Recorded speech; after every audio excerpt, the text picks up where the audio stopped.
Alright, Sleepless in Ponyville. In this episode, Scootaloo is looking for ways to spend more time with Rainbow Dash.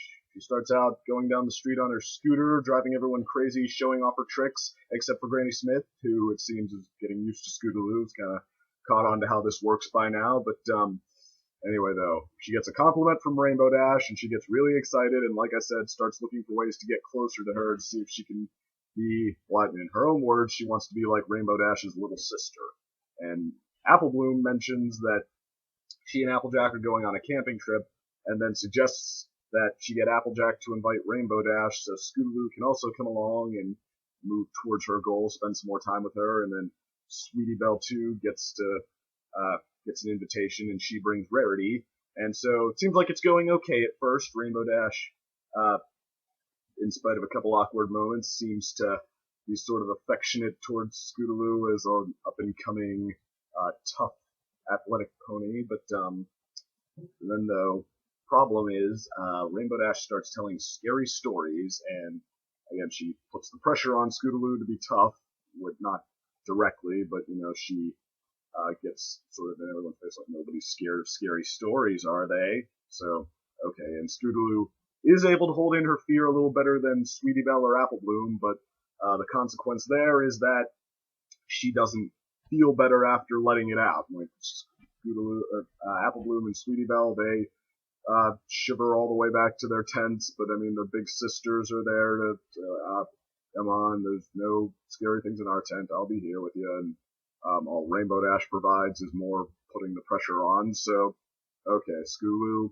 then starts to lose sleep, starts to gradually deteriorate, trying to hold it in and trying to act like she's totally unaffected, so finally, though, after another night of scary stories, she starts to implode completely, and her nightmares start to get pretty bad.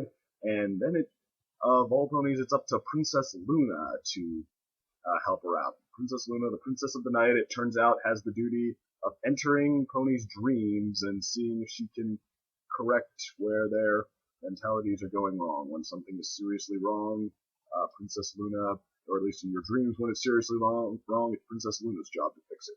So, okay, and that's pretty much the summary. And yeah, everybody was kind of building me up to this one. I mean, I had more than money I've ever gotten before. Like people just saying, "Oh yeah, the next one has such a great reputation. It's one of my favorites." And yeah, and I don't know if it's just because like my notes on this season haven't been as positive as the last two, but yeah, that's more like it. As an episode focused on one Cutie Mark Crusader, Sleepless in Ponyville is right up there with Sister Hooves Social and Family Appreciation Day, and arguably even better than those. I mean, like this is, well,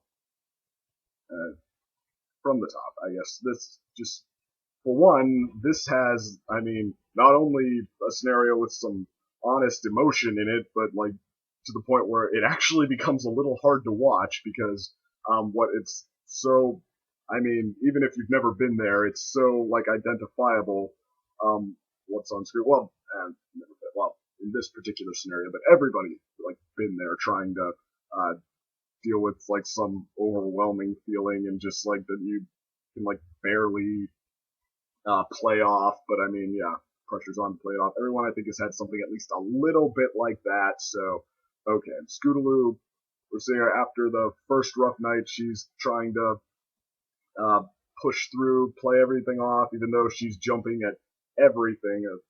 Twig snaps, like she can't get it out of her head. And I mean, she's playing it off, and I mean, you feel the pressure to play it off too. She wants to seem like to get this image for Rainbow Dash, and I mean, again, everybody's been pressured by somebody who kind of likes to act tough, and we know that Rainbow Dash makes kind of a mixed first impression because, I mean, she kind of fancies herself as, I mean, she feels like she has the same image that Scootaloo is trying to maintain, so yeah, I mean, she is almost, well, Scootaloo sees her as an idol, and the thing is, Rainbow Dash is almost a better friend than she is an idol, because as an idol, she kind of, she likes to look down on other ponies without realizing she's doing it almost. So, okay, so the pressure is really on. Scootaloo's trying to play it off, and she's not doing a very good job, but I mean, she doesn't crack, she doesn't give in, and I mean, so, yeah, it's legitimately uncomfortable, and that's a very good setup for what it leads to, because I mean, like I said, after Princess Luna comes into her dreams and tells her that, chases away her nightmare, which, pretty cool power Luna has there, but anyway, yeah, after she chases away the nightmare, tells her that she has to face her real fears, Scootaloo wakes up and then assumes it was just a dream, but then hears more scary noises while they decide to take shelter in a cave of all places. I mean, I don't know if campers legitimately do that, but I would think you don't exactly know what lives in a cave, especially if you're in Ponyville, but regardless, she takes off on her scooter, falls into a river, and then nearly goes off a waterfall until Rainbow Dash makes the last minute save. So then Luna, who can still put her face on the moon, even though she's not Nightmare Moon anymore, she tells her, she sends her the message one more time, it's time to face your real fears. And I mean, and this is just this moment, just it's the payoff to everything that comes before, and I think they absolutely nailed it. I mean, it's Scootaloo, gives Rainbow Dash the confession, and as in the whole confession. She tells her that how she was hoping that Rainbow Dash could become like her sister after seeing how awesome she was, and I mean, you get Rainbow Dash's reaction to that too, which is just opens. I mean, she's not exaggerated shock, but I mean, it's the brief expression didn't see that one coming, and then okay, Rainbow Dash, who, like I said, she almost makes a better friend than she does an idol, because I mean, after she hears all that, it's well, I don't even. Yeah, this is why I'm not a psychologist, but I mean, I guess it's sort of everybody feels the need to play a little bit cool around others, but I mean, nobody is completely emotionless, so I guess once somebody sort of puts it on the table like that, I mean, there are a few jerks who will just laugh at you for it if it's a wrong kind of presentation or if it's a little bit awkward. And Scootaloo, I mean, it's very, sincere, you feel sorry for her, but it could have been a little bit awkward. It could be seen as a little bit awkward, but yeah, Rainbow Dash, she's not just this jerk. I mean, that's, like I said, when somebody does that, it's, unless you're a jerk, it's sort of an invitation to reciprocate. And yeah, this is one of Rainbow Dash's moments to shine that we've seen a few times before, where, I mean, yeah, she does have a heart, and she's, then confesses to Scootaloo that she was afraid the first time she heard those stories too, and, also, although, tells her, if you ever tell anybody else, I'm gonna deny it, so, still likes her image there, wants to maintain her image there, but yeah, anyway, then,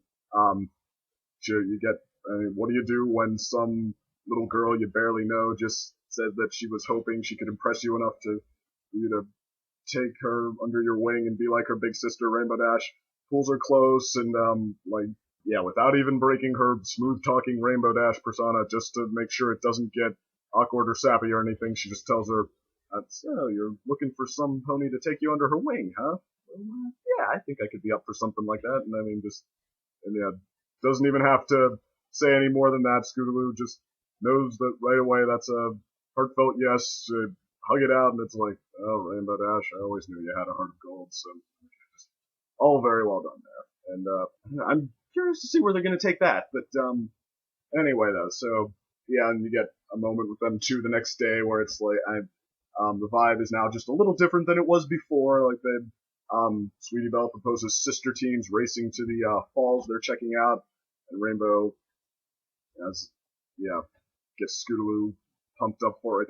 They think they can beat the two of us, and spread their wings, and Scootaloo can't fly yet, but Rainbow Dash, she knows that ahead of time, and it just doesn't even say it, just picks her right up and flies her to the falls to win the race. So, I mean, I don't know, just very well done. It conveys some honest emotion there that is, I don't know, I think works really well. You get into sort of at the end, you really get into the new bond between Rainbow Dash and Scootaloo. It's so like so sweet to see, and then yeah, you believe it then when they say that they're going to be like sisters from now on, provided that the show doesn't forget about that. But okay, and so yeah, that's one thing. I mean, this it's yeah, first I mean, I guess Too Many Pinkie Pies was the last one, but this one just honest emotion here, and also just that extra mile of creativity here. I didn't realize I was starting to miss, because I mean, yeah, and I'm not talking about because like I said, the last one it found a way to throw in a Star Wars reference, and that was really cool. I mean, the points for I mean, you know, I said what I thought about that tying into the plot, but no, points for effort. That was thoughtful. That was a fun gesture, but I mean, yeah, I'm just talking about here where it's like, you know, they already have what they're gonna do in mind. Like they've already worked it out as best they can, and then they just like add where they can. They just go the extra mile, like just any little touch. Like what Scootaloo, she's startled when a twig snaps, so she jumps up into the air and she grabs a cloud of all things. The winged ponies, the Pegasi, sisters, whatever, they can walk on clouds. So yeah, she grabs a cloud of all things for how high she jumped, and then she comes back down and makes a crater in the ground. And I mean, that's like, it could have just been she grabbed a tree branch and then you hear her crash and she's back on the ground. But no, they take the time to draw all of that out with like just something that, yeah, I don't know what other show has had that exact gag. Or then when she tries to ride on ahead to make sure they won't take all day to get to the campsite, she falls asleep. And then, I mean, what happens? Does she crash? Does she take a wrong turn and take longer? No, she goes off road, goes over the mouth of a crocodile, through a log that then starts spinning with her inside of it, still asleep at the wheel, and then under the mouth of a bear about to eat a fish, just barely avoids getting her head bitten, and then, yeah, all that trip, like all of that while she's not even conscious. She has an adventure she didn't even know about, so, okay, yeah. How she first introduces herself to Rainbow Dash, like, have to make it an awkward moment. So does she stumble? Does she say something silly? No, she trips over a log, shoots herself up a tree, and then like a perfect spiral goes around to the branch and then lands at Rainbow Dash's feet, and then just and finds a way to play that off too. It's like, yeah, she just catapulted herself at Rainbow Dash's feet, just then holds her arms like that, like, that's what I meant to do. Hey, Rainbow Dash, what's up? So, yeah, very fun. You can tell they're really getting into it. They're thinking of just these little touches just for an extra laugh, extra bit of memorability. So, yeah, I mean, they were really into this one, and I think it just works really well. So, okay, there's that. And then the rest of the cast is pretty good too. Like Sweetie Belle and Rarity, I think they're really hitting their stride here. I mean, Scootaloo, in her first episode, she made a serious bid for my favorite Crusader here, but I think for now I'll tentatively say it's still Sweetie Belle, because I mean, I don't know, she, whatever it is about her, just like how she is like, they find a way to make her a sweet little kid and all, but in a really genuine way. Like she's a little bit of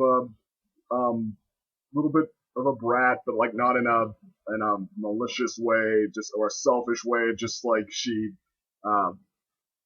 like she wants something, and I mean, you know, little kids listening to their id, like she manipulates Rarity into going with her, but like, oh, I guess if you don't want to spend time with me, and I mean, and you know, that's, manipulative, that's, and all, but I mean, it still comes from, sincere desire. She wants to spend time with her big sister, so I mean, it's like, just the balance they find with her, just like, she's a little rapscallion, she's, a little bit of a brat when she, like, really feels the need, but I mean, it's just so, like, sweet and so adorable. It's just, I don't know, it's like, I guess Sweetie Belle's what we wish all our little sisters or brothers or cousins were like, whatever, but, anyway, let's see. Well, and, yeah, though Rarity then gets her back, she overpacks and then makes Sweetie Belle, carry things everywhere, which Sweetie Belle volunteers to do because she wants to make sure Rarity likes spending time with her. Rarity has a wagon full of stuff, and Sweetie Belle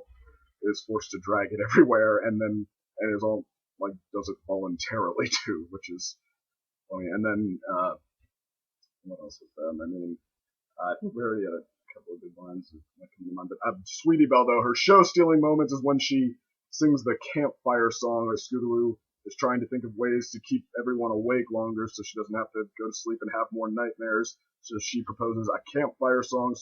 Everyone else doesn't want to, but Sweetie Belle jumps up. You don't have to tell me twice. She shoves Rainbow Dash off her storytelling platform or rock or whatever she was on and starts singing 99 Buckets of Oats on a Wall terribly, which was really fun. Just like, yeah, how, I don't know, even kids who can sing, I guess that's kind of true. They get into these songs, just sing them loud and proud, and like, yeah, she sounds absolutely terrible. She loses her place a few times, and she's just loving the heck out of it. So that was pretty cute.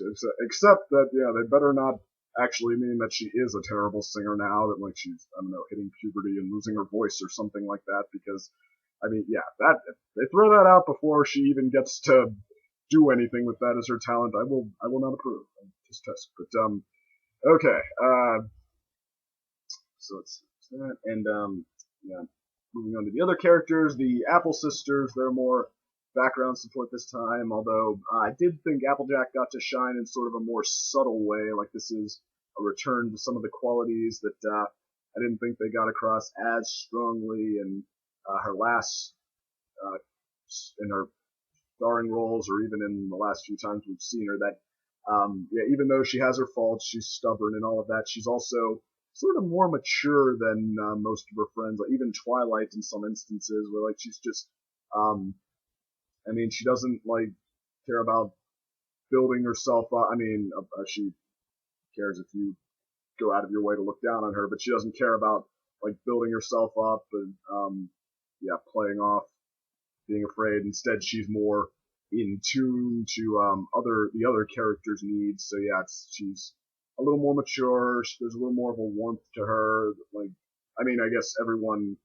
is, like we said, even Rainbow Dash, when you push comes to shove, she has a pretty good heart too. But yeah, Applejack is the one who, I guess, just her, even her image, the image she goes for around others, like, no, she still doesn't mind showing a little empathy. So yeah, she's the one who first kind of spots that Scootaloo is nervous, that sort of sees through her act. Like when Scootaloo's thinking of games for them to play when they're all trying to fall asleep, they're like, come on, Scootaloo, just, I know you're excited, but you're gonna have to wait till tomorrow. But Applejack's the one who's like, you almost seem like you don't want to go to sleep. Are you sure everything's okay? So I mean, I kind of like that from Applejack. You know, I hope they keep doing that and sort of finding new things to do with it and everything like that. Because I mean, I think we've been missing that from her the past couple times, or like, or at the very least, we haven't seen it as much. And that leaves also Princess Luna, who I think great role for her to play here too. I really like seeing her show up, because I mean, it's like, this is exactly the kind of thing she should be doing. Because I mean, we know she's the sister who let herself get turned into Nightmare Moon. So I mean, of course she has her flaws. I mean, of course she doesn't have her act together as much as Princess Celestia, the motherly, perfect mentor, except when you say something in public that embarrasses her. But no, Princess Luna is a little more, she doesn't have her act together as well. She's not as openly kind, I guess, because, you know, we saw her in the Crystal Empire episode. She didn't approve of Twilight going on the mission. She was just kind of staring disapprovingly. But yeah, when push comes to shove, when she gets close to someone, she also can be sort of a mentor. I mean, you know, wisdom of a more humble sort of variety. I mean, she's less, I mean, she doesn't give like the aura that she's above everyone like Princess Celestia does, but no, it's like sort of her own, you know, she has been around the block too, and she does have her own sort of wisdom to provide. And again, she is also very well-meaning. She just isn't, I mean, she's not as wise as Celestia is, but I mean, you know, there's almost, she's, I guess in her own way, sort of equally sincere. And I mean, that's, the last time she was in an episode, or had a serious role in an episode anyway, it's kind of the same vibe. It's just, yeah, Luna in her own way is pretty lovable. So, okay, it was good. Everyone was pretty good here, and what can I say? This was another great episode. So, yeah, hopefully that, I mean, let's see, well, I'm gonna give up trying to make predictions on season 3. I don't know, it's like, some people say, yeah, this next episode's gonna be great, and it is, or it's gonna be great, and it's only good, or, I didn't think it was that bad, and one of them was pretty bad, but I mean, it's like all over the board here. I don't know, I'm gonna wait to give my final thoughts until they're actually my final thoughts, so until the very end, so, okay, but moving on, the next one is Wonderbolt's Academy, so we'll see how that turns out.